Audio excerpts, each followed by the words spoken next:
What's up guys? Kumusta kayo? It's me again, Joseph Kate. So for today's video guys, let's talk about East West Credit Card Cash Installment or East West Credit Card Instacash. Kasi guys, cash installment siya pero yung term na ginagamit ng East West is Instacash.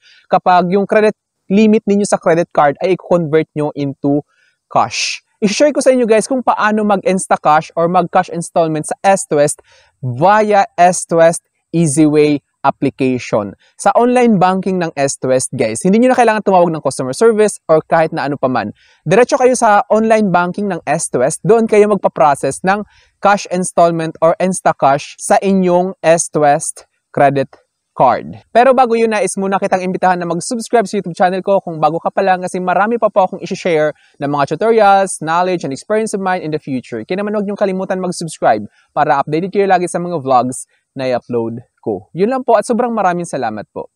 So kumbaga itong vlog na ito guys is kung paano mag-apply ng Instacash or cash installment sa East West credit card via East West EasyWay application. So syempre guys, kailangan nyo munang i-enroll yung account nyo sa East West EasyWay application. Kung paano yun, of course, may vlog ako dun kung paano mag-register or mag-enroll sa East West online application or EasyWay application. Ililink ko na lang guys sa description. So, syempre, open nyo yung East West application nyo guys or yung EasyWay. So, ayan, nakikita nyo. Ayan, welcome back, Joseph. Then, of course, i-input natin yung created 6 digits PIN natin. Pagka-input natin guys ng 6 digits PIN, of course, mabubuksan na natin yung EasyWay application. Makikita natin yung credit cards or savings accounts na meron tayo sa East West. Of course, pipiliin nyo yung credit card guys kung saan nyo gusto mag-Instacash or mag-cash installment. So ito guys, nakikita nyo, East West Visa Privilege Gold. Yun yung credit card na meron ako sa East West. So of course, i-click natin yan. I-click ninyo yung credit card na gusto nyo kung saan nyo gusto mag-Instacash or mag-cash installment.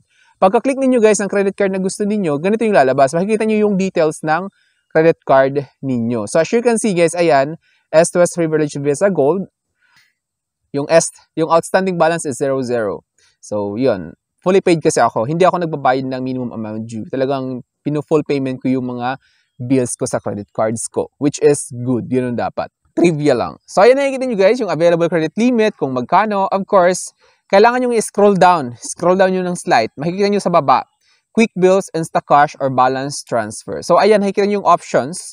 Merong Quick Bills, Instacash, and Balance Transfer. Of course, Instacash tayo or cash installment, dito tayo sa Instacash.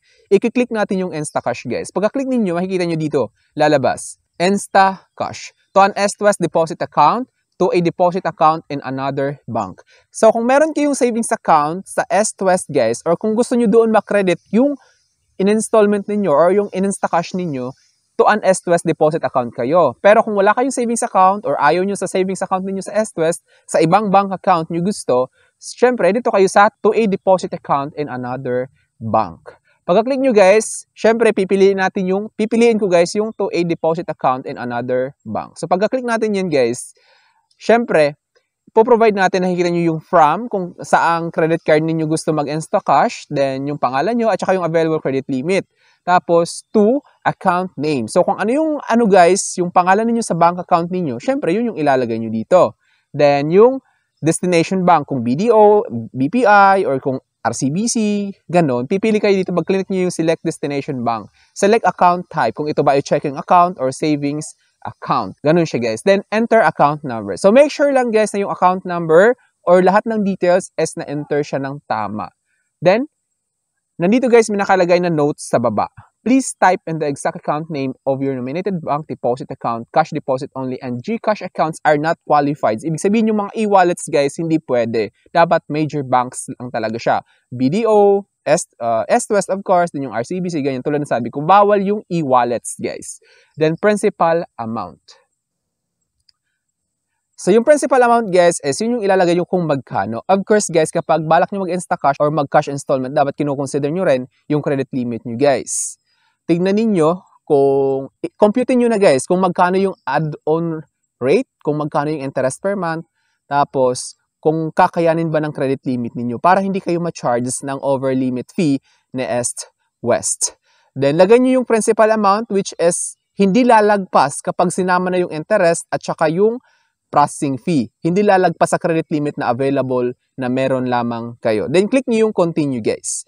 Ngayon, pagka-click niyo ng continue, guys, papapiliin kayo ng payment terms. Ano nga ba? Kung ilang buwan ba? 9 months ba? 12 months? May 6 months? 6 months yung pinakamababa.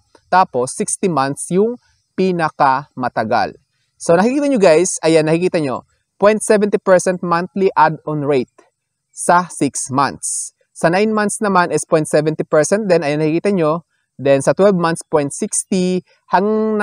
Habang patagal ng patagal, paliit ng paliit yung add-on rate nyo, guys. So, yung 60 months is 0.55% yung monthly add-on rate niya. So, napapansin nyo, guys, is nandyan naman yung computation, parang example computation. Nakikita nyo, kung magkano yung nilaw nyo, halimbawa kasi yung nilagay ko, guys, is 48,500. So, makikita nyo, guys, ayan. Sa 6 months ko na siya babayaran, yung 48,500, 8,422.83 per month. 0.70% yung interest niya monthly. Tapos, yung total niya is 50,536.98 total installment amount. So, ibig sabihin, guys, itong total na amount, dapat hindi ito lalagpas sa available credit limit na meron kayo. Dapat mas mababa, guys. Huwag niyong hahayaan or make sure na mas lamang yung available credit limit nyo para hindi kayo ma-charge ng over limit fee.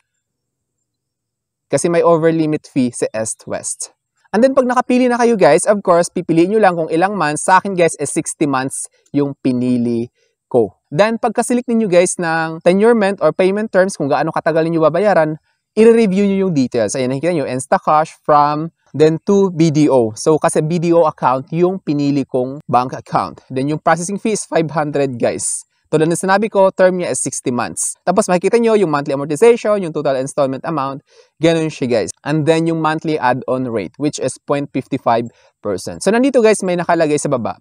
Please confirm that the above information is correct. Cardholder shall hold East-West free and harmless for any error in the crediting of the Instacash proceeds to the account number that he or she has provided. So, ating responsibilidad na dapat tama talaga yung details na nilagay natin, yung account numbers at saka yung pangalan, of course. Kung ano yung pangalan natin sa bank account natin na yun, doon dapat yung ilalagay natin. At saka, guys, hindi siya pwede sa ibang bank account, ha. Dapat bank account nyo rin. Nakapangalan, kung ano yung pangalan nyo dito sa East-West, ganun din yung pangalan doon sa savings account. In short, bawal yung ibang nagmamay-ari, bawal yung iba yung nagmamay-ari ng account na yon. Then, of course, kailangan nyo i-agree yung terms and conditions, guys. I-click niyo yung box para mag-check siya. Pagka-check, guys, continue nyo siya. Of course, kailangan yung authorization ninyo para ma-sure na kayo yung nag-Instacash, kailangan yung 6 digits PIN ninyo. Ilagay nyo lang yung 6 na 6 digits na kayo mismo yung gumawa.